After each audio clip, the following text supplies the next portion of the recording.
You know, I love this idea of radical openness, the free exchange of information, the free flow of ideas, creating spaces in which ideas can have sex, as Matt Ridley talks about.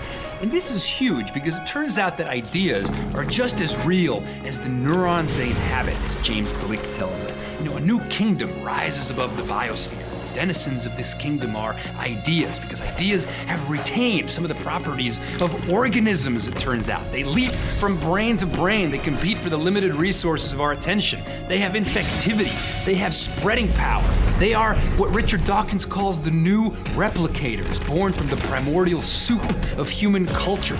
Their vector of transmission is language and electronic communications. And though ideas are not made of nucleic acid, they have achieved more evolutionary change, and at a rate that leaves the old gene panting far behind. You know, Ray Kurzweil says our ability to create virtual models in our heads, combined with our modest-looking thumbs, was sufficient to usher in a secondary force of evolution called technology. And it will continue until the entire universe is at our fingertips. This is unbelievable stuff. It speaks to the telescoping nature of evolutionary change. More change in the last 100 years than in the last billion years.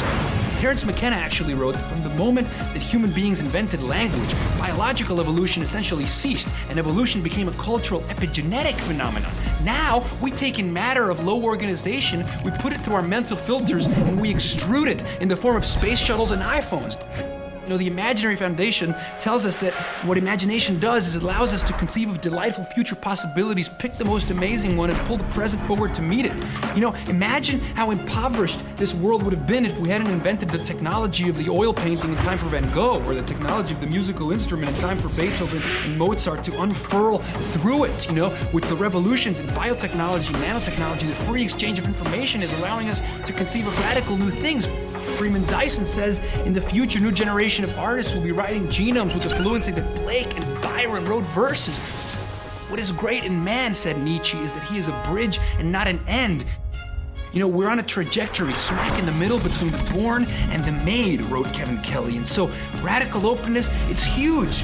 It's a universe of possibility. It's gray infused by color. It's the invisible revealed. It's the mundane blown away by awe.